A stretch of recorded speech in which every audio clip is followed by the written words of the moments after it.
just getting started.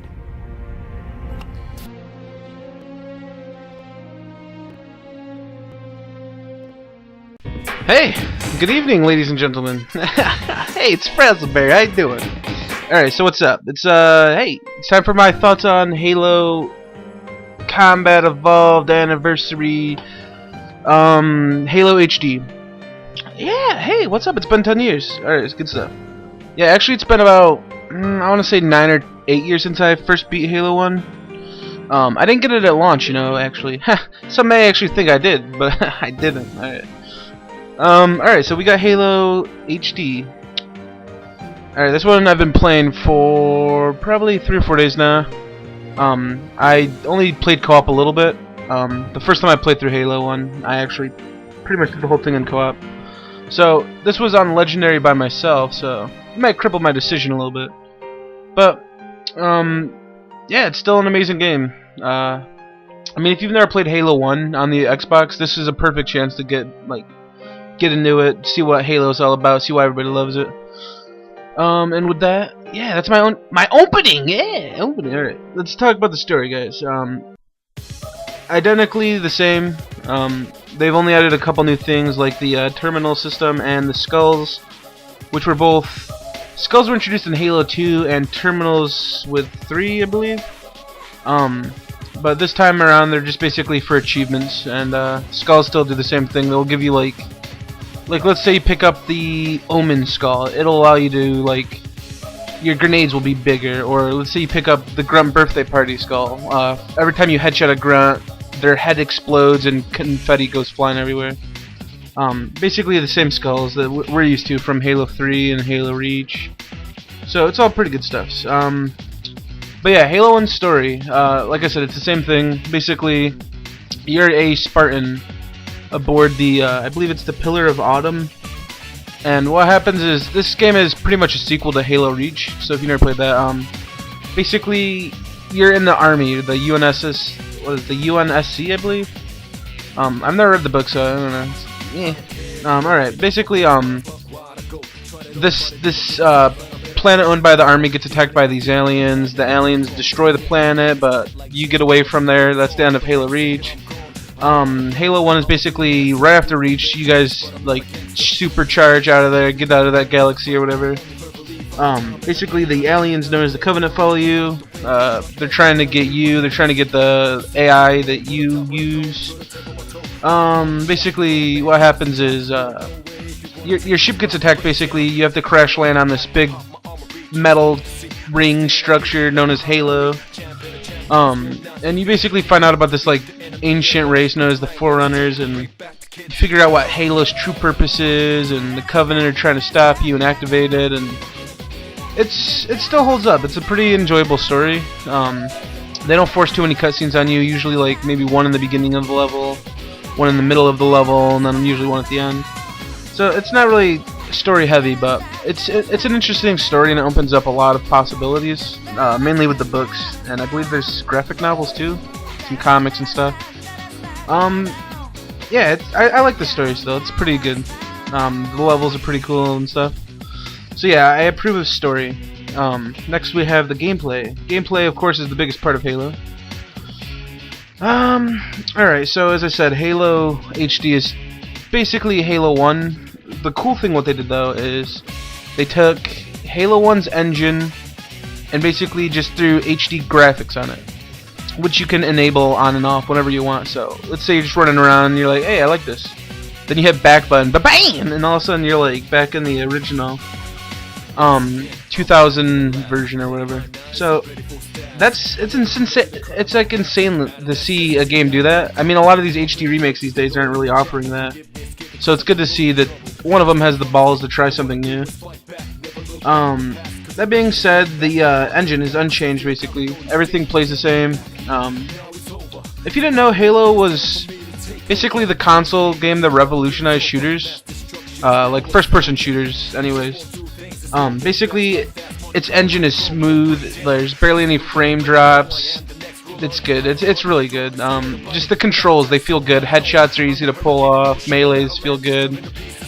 It's just one of the best first-person shooter engines on a console. unchanged and beautiful. I love it.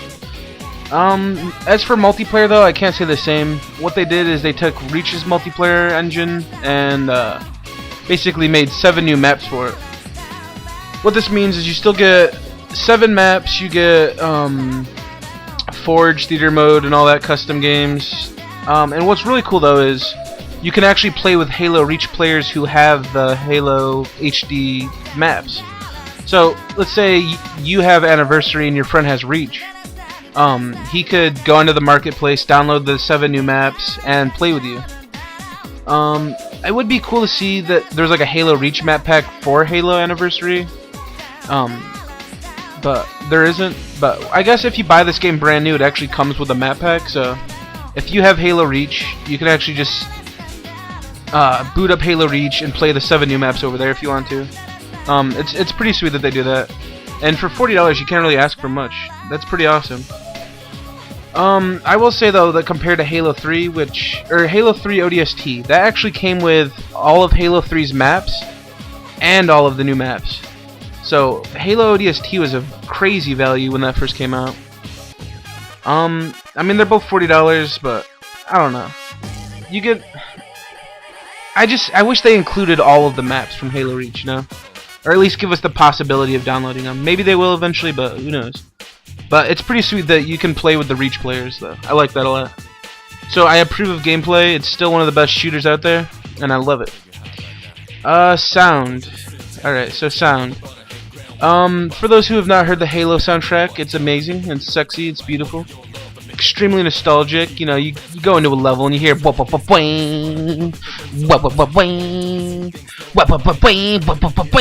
then all of a sudden your testicles just start like shivering around and start vibrating randomly. It's very enjoyable. So yeah, basically they allow you to listen to the original soundtrack or the remastered version. It's a simple click of going into option and turning it on or off, whichever one you want. That's awesome. I like that. A lot of, like, I think Street Fighter 2 HD remake or whatever, that just had a new remastered soundtrack. All these other remake games usually just include the original soundtrack, so it's cool to see that 343 is trying to do something different. So yeah, soundtrack I approve of. It's sexy, gunfires, voice acting is still good. I love it. It's all good. Overview, or nah, I'll do my overview after this. My likes and dislikes. I'll start, guys. Alright, so online, Halo 1 didn't have online co-op because Xbox Live wasn't out yet. That was a year later. But we do get 4-player co-op, I believe, online. I haven't played a 2-player co-op. We're planning a 4-player co-op to get all the side achievements that I missed, but for the most part, yeah, I believe it's 4-player co-op. That's awesome. Another I like the graphics switch ability. You hit back button and ba-bam, your graphics are different. Whoa, holy shit, wow, that's crazy. Alright, that's pretty awesome though, I like that. Yeah, another I already mentioned this too, but if you bought this game brand new, you get the 7 new maps for Halo Reach. Pretty sweet. Alright, my dislikes. This is definitely my biggest issue with the game.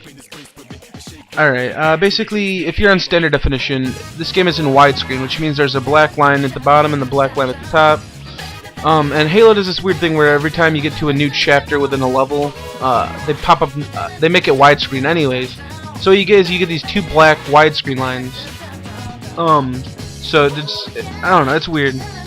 But you see it during cutscenes, you see it during the beginning of a new chapter. It's just annoying to see. I think, yeah, Halo Reach didn't have it, Halo ODST didn't have it, Halo 3 didn't have it.